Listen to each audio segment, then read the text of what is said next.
Hey guys, welcome back to my channel. So today we are going to go ahead and set up my August budget. It is literally August 2nd. We are on Monday. So hopefully you guys are seeing this video exactly the day I'm filming. However, August is here. Sunday is like a vacation. You know, I don't deal with anything except Monday. Everything gets started. So today I have to literally set up my entire budget so I can know exactly what's going on for the month of August. The only thing that has already happened has been rent. Rent got pulled already. That's on the 1st. Like, we took care of that from my savings, so we're good to go. So now I have to set up everything that has to deal with August. So I'm gonna go ahead and I'm gonna yank this page out. I don't like my dashboard, but I'm gonna have right here my savings tracker, my weekly check-in, and then right here is where I do my budget setup for the month. So here we go. We need to get this month started and going, especially since bills are gonna start popping up. So let me see. Ooh, I think I'm gonna do that one. That one's pretty cute. This is washi. If you guys don't know, my name is Erika. I am a 28-year-old debt-free lady. Yay me. And I am currently working on becoming fully funded for my emergency fund. So that's exactly what I've been dealing with these past 2 months. I think I became debt-free in June 10th, and then July was my official fully debt-free month, which was kind of really nice and kind of like different for me. And this month in August, I'm gonna go ahead and get refocused, because when I became debt-free, it was super nice, and I kind of went off the chain basically to living a debt-free life. So I kind of enjoyed the month of July and not very much focused on savings. However, now for August, I really want to like get back into like the focus of just being in gazelle and test, or just getting through the baby steps from the Dave Ramsey plan. Because if you guys don't know, I do follow the Dave Ramsey baby step plans. It just works for me. It's something that's very structured for me. It keeps me focused, and it makes me force goals on myself, because if not, I would not be very goal oriented, and that becomes a problem, especially when you're in a savings mode. Because the issue that I found after becoming debt free is that not that it's not easy to save, but it's just you don't have the motivation anymore, because that set goal, that hard target that you were hitting, like I was for my debt freedom, it's no longer that intense anymore. Now it's just like, oh, I can breathe, I have money, and you know, now I'm just like, okay, I have the money, but I need to stop spending it because it needs to go towards something, and then I can do all the spending I want later. So that's exactly what I'm gonna do. So for the month of August, I'm only gonna have 2 paychecks, paycheck 1, paycheck 2. So I'm going to go ahead and write that in. And before that, I do have a rollover. If you guys did not see my paycheck 2 budget, I'll link it up in the cards above, but I said I had to leave a buffer or a rollover in there so I can take care of the bills for the first 2 weeks of August, including my cash envelope. So that's exactly what I'm going to do. So the first thing that I have that income is rollover from July. And then I have paycheck 1 that's going to hit, I think, like on the 10th. And then paycheck 2, which is gonna hit like on the 24th. And then just in case I have any miscellaneous income coming in, I do leave a blank spot there. So let me go ahead and put that in here. Now, if you guys are wondering, these stickers are for my sticker shop, erikalifevlogs. Like I said, I'm a sticker budgeter, and I use a 7x9 Erin Condren monthly planner. It's just a basic month calendar with notes pages, and I just sticker it up so I can, you know, have beautiful budget spreads that I can stare at and keep motivated from wanting to watch how my expenses go throughout the month. So like I said, I'm expecting this to be on the 10th, on the 24th. I'm expecting both of these paychecks to be $12.40, $8.32. And then for my rollover that I'm working with, this is exactly what's in my bank account before I use anything for the month of August, is $562.36. That is exactly what I'm working with, and I'm not planning to have anything for miscellaneous, but I leave it blank. For those wondering how you use this income part, expect it, especially if you have like variable income, is just map out what was the lowest pay you've ever had within the month and use that as a guidance, as a range. And then when you actually get paid, you can actually put your actuals here. For me, I know what's expected because that's just actually my actual, because I'm on a set pay rate because I am on workers comp and I have a set schedule and a set rate and it never changes. For those wondering, I was injured at work. I don't have a return date at the moment. I'm still working with my specialist since I'm still injured and the restrictions I have are not being accommodated by my job. So that is why I'm on workers comp and why I'm on it for so long, because I do get that question a lot.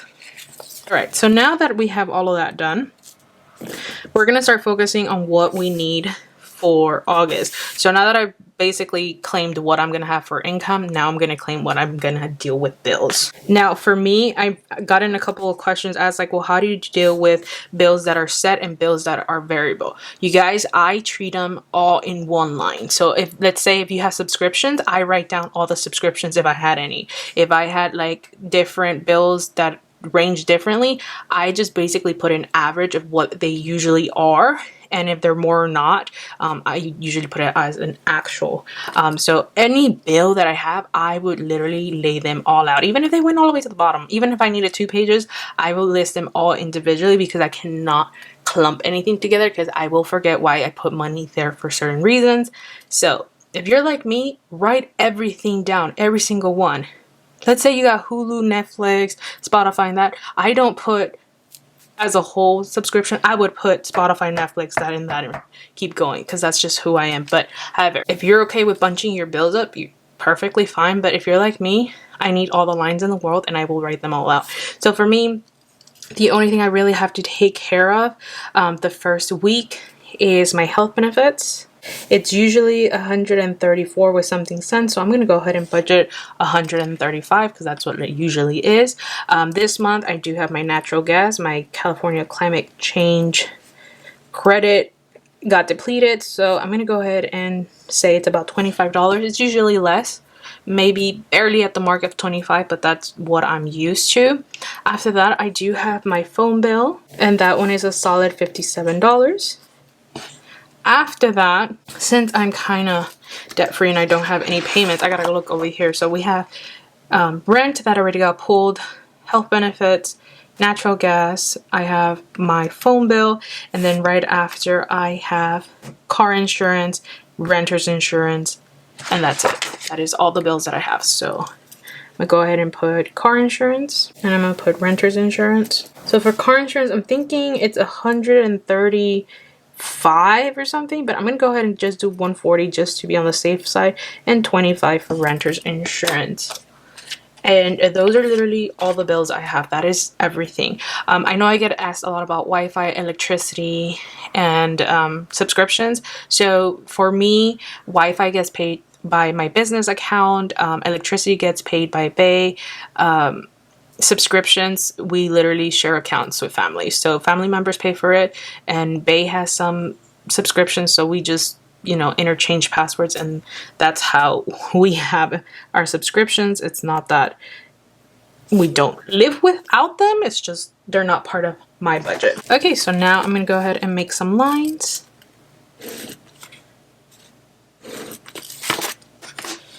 And then let's add this up. My bills for this month are $382. That is all my money goes towards 2 bills that take care of me and my household and my budget. Next, we're going to go ahead and deal with cash envelopes. Now, I say cash envelopes, however, this month I've decided that I'm going to do a separate debit card situation where I'm taking that pile of money and throwing it into one of my separate debit cards where it's just for cash envelopes for many reasons. One, I'm doing a lot of like Target pickups, a lot of online shopping, so cash doesn't really help. And then most of the restaurants I'm going through are through, you know, debit card. So I swipe in the drive-thru. So I'm keeping that in a separate checking account where it's definitely just aim for my cash envelopes. No, none of this money is going to be there. I'm going to like pull it, transfer it, and call it a day. So that's the only difference that I'm doing in August, and I'm hoping it works out great, because once that's depleted, that account will be 0 and there's nothing I can transfer into it, which I'm really excited because that's the only way I feel like it would keep me in check. So the first one is groceries. This is the category. And then we have gasoline. Gasoline is getting me annoyed. You guys, I pumped $30 and it barely gave me half tank. I am so mad right now with this. Then we have my regular spending, and then we have an unbudgeted category in case it happens, because it has happened. Sometimes I feel charitable and then I just gift money and I feel really good about it. However, it does mess with my cash envelope system over here, because I overspend or I take away from like my savings that I kind of need to focus on. So that's why August I'm trying to go like really gazelle intense, making sure that I stay in check, especially how July went, which you guys will see that budget close out probably in the next day or so. So anywho, groceries, I do $190 each paycheck. So if I do that too, the total that I pull for the month is $380. This is for a household of 2, and Bae does buy a lot of food with his own money. So just so you guys know, this is just for the 2 of us to eat at home, and he does a lot of takeout. And then I do also have my regular spending money that I use for drive-thrus. So just in case you guys are wondering how that works. Gasoline, I'm gonna go ahead and budget $100. I'm going to do 50 and 50. So every time I get paid, I'm going to pull out 50 and I'm going to do 50 again. Because gasoline prices are kind of insane. And this month I do have a lot of places I'm going to go travel to. Like I have doctor's appointments, dentist appointments again. And then I might be going to far cities as well. So let's see. Spending is my usual $250. That has been working out great. If anything, maybe in the future I would bump it up to $300 just to treat myself. But other than that, $250 is pretty good. And then for unbudgeted, I don't really leave anything in it for unbudgeted. Like I said, if I do, it'll come out from like a buffer that I have in my bank account or from my savings in case I mess too much with this cash envelope system. But I'm going to go ahead and transfer this to a separate checking account that is only dedicated for cash envelopes, and I'm really excited. Hopefully that works out for me in August. If not, I will go back to cash envelope. But for now, we're going to try the debit card method with a separate banking account. So in total, I need to pull, $730 is what I need for the entire month. Now I'm going to go ahead and write down a miscellaneous category, and this is going to take care of everything that's in between. So anything that I might have missed, if you have events, birthdays, certain savings goals, or anything like that. So for me, the first thing that I got to do is save my rent for September. And my rent, I believe, is $925. Pretty sure that's what it is, and this is going to be for September. And that's that. I do also have to deal with my cat. Her name is Bean. She is going to get spayed, and she's going to need a second round of booster shots. So I know her booster shots are going to be $35, and then the spaying is going to be like $70, I believe. So I'm going to budget around $105 for her. She's okay with food, if anything. We're gonna see. I'm just gonna deal $105. She's becoming she was expensive for July, but it's fine. It's fine. $105. Oh, you know what? I like, because she's gonna need a grooming session. So that's like $26. And then just in case, I'm gonna do $30 for food. So $161. Okay? Man. This is like my child and she's expensive. So I'm gonna do $161 just like that. And then the last thing that I really need to save for is my emergency fund. So I'm going to go ahead and put emergency fund here. Now for that, I'm not sure how much I'm going to go ahead and be able to put towards it, but I'll figure out once I just break down this entire category out. So that's that. Beautiful.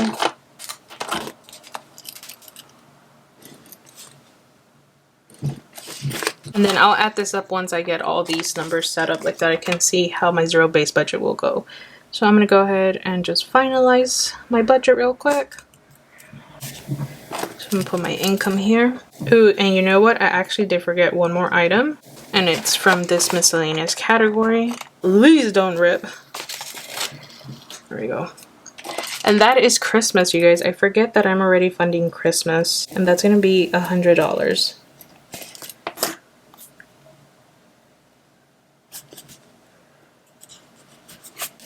So let's make some lines. Let's finish this lines. There we go. Let's make lines here.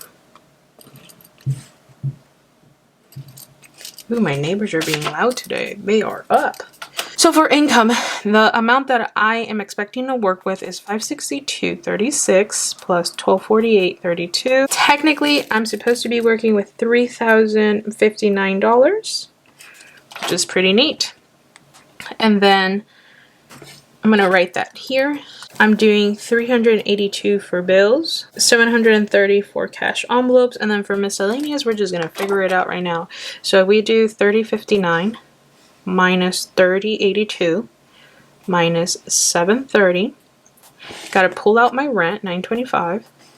Gotta deal with my cat, so $161, and then I gotta deal with my sinking funds. So it looks like I would have like about $761 to throw at my emergency fund. So I'm just gonna leave it at that solid 761.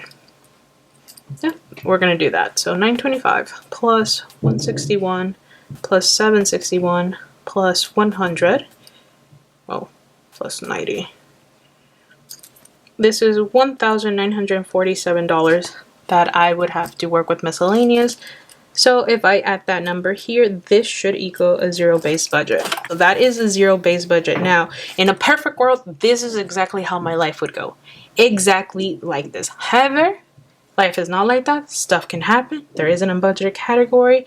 So if there is any nonsense happening, the only thing that might take a hit is my emergency fund. But if I can throw almost $800 at my emergency fund, you guys, I'd be ecstatic. That'd be amazing. So yeah, that is how I'm planning for my month of August to go. I hope it goes well. I think the only category I'm kind of like, ooh, let me make sure I don't get any is in this section. My cash envelopes has been a struggle, but like I said, I'm gonna use a separate banking account for just my cash envelopes, and if it hits zero, it hits zero, and there's nothing I can do about it, because I'm really trying to reach my emergency fund goal. I am 3 months fully funded already. Super excited. I got 3 more months to fund, and I can't wait. Anywho, thank you guys so much for watching. I hope you guys enjoyed how I do my setup. If you guys have any questions, let me know down below, and I'll try to get to you as fast as I can. And then next thing you'll see will be my July closeout. Like you guys can see like the hot mess that like July was, like all this unbudgeted. Anyway, thank you guys so much for watching. I'll catch you in my next one. Bye.